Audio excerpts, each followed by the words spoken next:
Hi guys! Today po, ang ating pong video, gagawa po tayo ng pancit canton. Bali po, ipasasamahin po natin yung dalawang ingredient na yan. Ipapakita ko po sa inyo ang ating mga ingredient. Ito po. Yan. Atay. Atay siya. Tapos, kikiam. Tapos ito po yung crab. Ito po yan. Yung crab po yan. Hiniwa-hiwa ko lang po siya ng maliliit. Tapos ito po yung ating mga gulay. Carrots, bell pepper, celery, sibuyas, bawang. Tapos, ito po, yung repolyo. Tapos, toyo. Sa ating kanton. Tapos, hindi na natin. Tapos, kailangan po natin to. Oyster sauce. Paminta, black pepper, white pepper, tapos oregano. Pero kung wala po kayong ganito, okay lang naman. Tapos, gamit po tayo nito na ginger powder para matanggal yung lansa. Tsaka, ito po, yung laurel. Ito po, start na po tayo magluto. Ito po, pagka mainit na po yung oil natin, pag mainit na po yung oil natin, lagyan na po natin yung ating sibuyas, tsaka bawang. Wait lang po ah. Pagka ano na po yung sibuyas, bawang nyo po, lagyan nyo na po yung atay. Lagyan nyo na po yung atay. Tapos, lagyan nyo po ng ginger powder po. Yan, ginger powder po to. Para pang ano lang po ng lansa. Yan, isayin po natin mabuti yung atay. Kasi, pagka hindi po maganda pagkahalo po sa atay, malansa po siya. So, kailangan po natin siyang gisayin ng mabuti. Lagyan po natin. Ay, nakalimutan ko po sabihin sa inyo. Gagamit pala tayo ng Knorr cube chicken.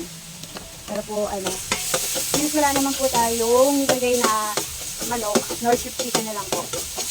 May atay naman po siya ng manok, kaya okay na po yun. So, isabitan nyo lang po yung atay. Tapos yung apoy nyo po, i-medium heat nyo lang po. Huwag nyo po siyang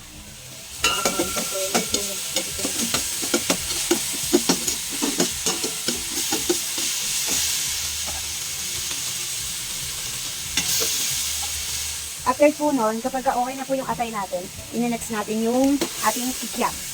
So, yung kikiam. Lalagay na po natin yung kikiam.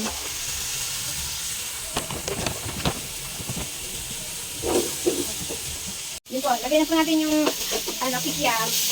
Pagka dito na po yung kikiam, gusto na po yung kikiam. Pagka dito na yung kikiam, lagay naman po natin yung yung crab. Lagay na po natin siya.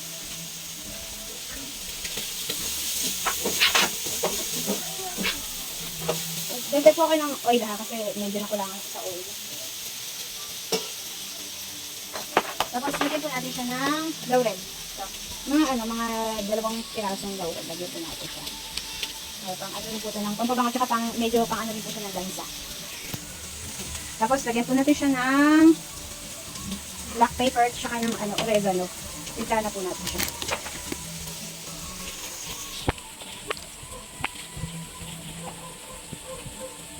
Papabango rin po kasi ito yung oregano. After po na, lagyan na po natin yung ating mga gulay. I-ano po natin yung sayote po. Ito po i-mix natin. Sayote. Tsaka sunod yung carrots. Mas matigas po kasi yung sayote. Mas maano po siya maluto compared sa carrots. Ayan. Tapos after po na, lagyan na po natin yung ating carrots. Okay? Lagyan natin yung carrots natin. Tapos yung ating bell pepper, lagay na rin natin. Iuhuli po natin yung celery. Iuhuli po natin yun siya. Saka po yung ating, iuhuli po natin siya para hindi po siya ma-overcook. Para medyo crunchy pa siya kapag kinain natin yung repolyo. Yan. Isa-isa lang po siya. Tapos after po nun, lagyan na po natin siya ng water. Kailangan po natin siya ng water. Yun po. Tapos lagay na po natin yung Knorr cube. Lagyan po natin siya ng mga 6 cup na water. 6 cup ko po yung ginamit ko na water. Tapos, lagay po natin itong oyster sauce. Tapos, lagyan mga 1/4 cup na toyo. Lagyan po natin siya. Tapos, pagka kumulo na po siya, ayan po, nakikita niyo kumukulo na siya. I-off niyo muna po siya. Off niyo siya. Tapos, i-off niyo po yung apoy niyo. Tapos, kapag nakuha niyo na po yung mga ingredient, yan po, kinuha ko po yung mga ingredient niya, sinali ko muna po dito. Para hindi siya ma-overcook. Kasi ilalagay na po natin itong mga ingredient natin na bihon, tsaka kanto. Unahin muna natin yung bihon na ingredient. So, mga lang po, mga dalawang ganito. Yan. Lagay na po natin siya. I-huli po natin itong kanto. Tapos madali lang po ito maluto. Yan. Kaya natin yung mga tatlong ganito. Sorry. Tatlong ganyan. Yan. Kaya nyo na po siyang kumulog. Tapos ito pa yung mga tinanggal ko siya kasi ma-overcook siya pag di ko siya tinanggal. Tapos nagtira po ako ng konting celery. Para pang toppings natin siya mamaya doon sa gagawin natin. Ano, papapakita ko po sa inyo. Alam po, pagka na ano na po yung bihon, alam niyo pong okay na po siya malambot. Sa kanya na po ilalagay yung kanton. Huwag niyo muna po siya pagsasabayin, ilagay. Ayan po, nakikita niyo po siya, kumukulo na po siya. Pero pagka halimbawa kung nakulangan po kayo sa tubig, mag-additional po kayo ha. Kasi yun sa akin po kasi, yan, okay na po siya. Baka kasi yun sa inyo, depende po kasi sa gagawin niyo, baka magdagdag pa kayo ng ganito, depende po. Tapos pagka kumukulo na po siya, tapos makita niyo po malambot na po yung ating bihon, sa kanya po i-minutes na ilagay yung kanton. Lalahatin ko na po ito. Bali, ano po ito, 1/4 po. 1/4 lang na kanton siya. Mas marami po yung bihon na gagamitin natin. Ayun. Kasi yung yung kanton, madali lang po yung naluto. Kumpara mo sa bihon. Ayun po, medyo kulang po siya sa water. So, nagdagdag po ako ng 1 cup po ng water. Yung mainit na po yung gagamitin ko ha. Para po madali siyang kumulo. Tapos, add po tayo ng konting toyo lang naman. Siguro mga 2 kutsarang toyo. Add tayo 2 kutsarang toyo. Kasi nagdagdag tayo ng water. So, baka tendency is tumabang yung ating pansit. Ayan po. Ayan.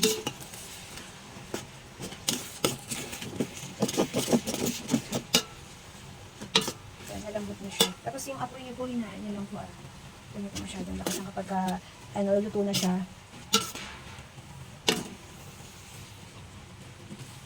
Ayun po, pag alam niyo po siya, luto na po siya, tikman niyo po ha kung okay na po sa inyo yung alat, tikman niyo po para kung sakali kung makulangan kayo, pwede naman po kayo mag-add ng patis or toyo. Add po kayo sa inyo po kasi depende po kasi minsan iba-iba po yung panglasa ng tao. Medyo yung panglasa niya is maalat, meron yung gusto hindi masyado maalat sa pansit. After po nun, off nyo na po yung ating apoy. Off nyo na po siya, tapos lagay nyo na po itong sineperate natin na mga gulay, yung mga niluto po natin ng ingredient. Lagay na po natin siya sa pansit, yan po. Oh. Tapos mix po natin siya. Mix nyo po para yung mga ingredient po niya malagyan po siya lahat. Mix natin siya. Pero naka-off na po yung yung apoy niyan ha. Huwag niyo na po siyang buksan kasi ma-overcook yung mga gulay. Hindi maganda pag ma-overcook. Yan. Tapos after po niya, pagka okay na, lagyan na po natin sa plate, okay? Ito po ang ginawa natin, pansit. Nilagay na po natin siya sa plate. Yan po. Yan guys. Gawa na po kayo. Tipid po siya sa ingredient kasi hindi na po tayo gumamit ng manok. Yan na po yun.